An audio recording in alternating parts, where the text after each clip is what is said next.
Hola, buenas tardes.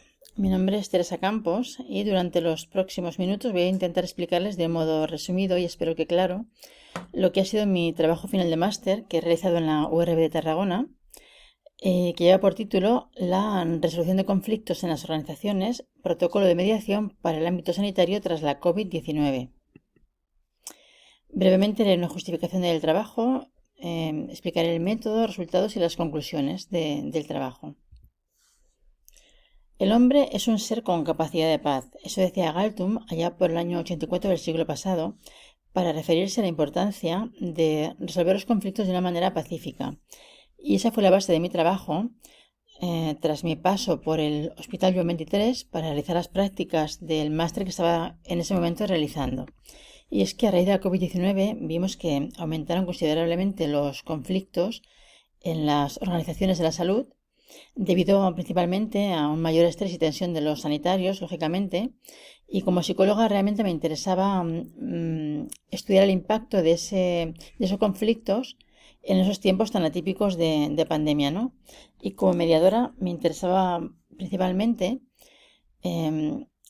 ver cómo se presentaba la mediación como un método de resolución de conflictos alternativo y complementario al judicial, ya que es más rápido y eficaz que este. Y por tanto pensamos que aplicar un protocolo en centros sanitarios podía ayudar no solo a solucionar y evitar conflictos, sino también a prevenirlos. Brevemente explicaré que el conflicto para Maslow es la percepción de un peligro inminente ante una situación determinada y concreta, ¿no? Que para Viñamata el conflicto es inherente al ser humano en cualquier ámbito de la vida, incluido el laboral, y que para la doctora Nobel hay dos tipos de conflicto en el ámbito sanitario, concretamente que son los internos entre profesionales y externos entre los trabajadores y usuarios. Bueno, una vez que ya teníamos claro que había existido un aumento de la conflictividad, necesitamos un instrumento que nos ayudase a medir esa conflictividad en el ámbito sanitario, ¿no? Para ello realizamos un cuestionario con 23 ítems mediante una escala tipo Likert de 5 puntos y que se distribuyeron en tres apartados que denominamos rendimiento laboral, eficacia asistencial y bienestar emocional. Decir que este cuestionario se envió a los participantes mediante vía WhatsApp durante los días 8 a 29 de julio de 2021 y que el total de participantes fueron de 73, de los cuales el rango de edad fue de 21 a 65 años, siendo el promedio de edad de unos 47 años. Y el porcentaje por sexo, es decir, que fue del 86% de mujeres y un 14% de hombres. En cuanto a los resultados obtenidos, resumimos aquí diciendo que los 5 ítems que destacaron y que nos indicaban que había habido una mayor conflictividad habían sido estos que mostramos a continuación, en donde se ve claramente que los sanitarios lo que estaban diciéndonos en el cuestionario, sobre todo era que había habido un gran estrés y una gran frustración por no poder atender a los pacientes como se debía en ese momento, como ellos pensaban que debían atenderlos, que había habido un aumento considerable de volumen de trabajo tras la COVID y que esto les llevaba a sentirse estresados cuando finalizaban la jornada. En cuanto a las correlaciones por edad, pensamos que también era interesante estudiarlas y efectivamente vimos que los participantes de mayor edad habían en su mayoría contestado que se habían sentido en esta época de pandemia psíquicamente agotados en su trabajo diarios y que la falta de formación tecnológica les había afectado a la hora de realizar su trabajo. Otro factor importante a tener en cuenta fue que había aumentado considerablemente el papeleo y la burocracia tras la COVID-19. Bueno, una vez analizado los aspectos internos asociados a la mediación, pensamos que era interesante también ver qué elementos externos nos ayudarían a decidirnos a implantar o no la mediación en el ámbito sanitario. Para ello utilizamos un análisis PESTEL muy utilizado en recursos humanos para, para desarrollar una estrategia adecuada a la hora de implementar un nuevo recurso en el centro, en la organización, digamos, ¿no?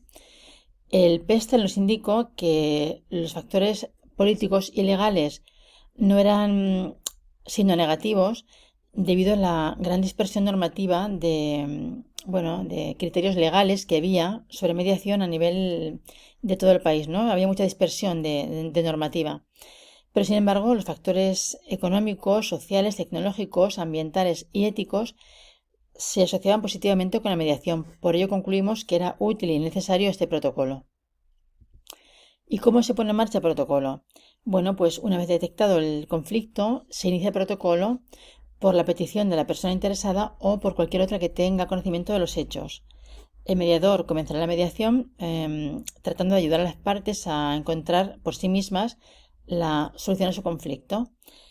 El mediador informará a las partes de los principios básicos de la mediación y sobre todo les informará de que el acuerdo al que lleguen ambas partes tiene el mismo valor que un título judicial dictado en sede judicial. En cuanto a las conclusiones, diremos efectivamente que existen conflictos, como hemos comprobado, que pueden solucionarse mediante un protocolo de mediación en el ámbito sanitario, ya que su uso vemos que puede reducir el número de litigios e incluso abaratar, tanto a nivel económico como emocional, los riesgos que tienen los sanitarios en su quehacer diario, ¿no? Aún así, vemos que no ha sido suficiente estas ventajas para implantarlo en el ámbito sanitario, a pesar de que hay una ley que entró en vigor el año pasado, que es la ley 9/20 de 31 de julio, que indica unos grandes avances legislativos en mediación, pero aún así hemos comprobado que no está tan extendido como debería ese tipo de protocolos y la mediación en sí misma como método de resolución de conflicto. Por eso pensamos que es interesante una mayor implantación de este tipo de protocolos en el ámbito sanitario, ¿no? Aún así, a pesar de esto que consideramos que no es ni mucho menos real ni total este protocolo, pensamos que la valoración final debe ser positiva porque hemos visto que la mediación consigue el consenso de las partes en conflicto y facilita igualmente el cambio de un paradigma que ha venido siendo de conflicto, devendría en un paradigma de cultura de la paz, ¿no? Que es lo que todos al fin y al cabo estamos intentando que ocurra. Y nada más, hasta aquí es lo que quería explicar. Espero que se haya entendido fácilmente. Muchas gracias por su atención y hasta la próxima.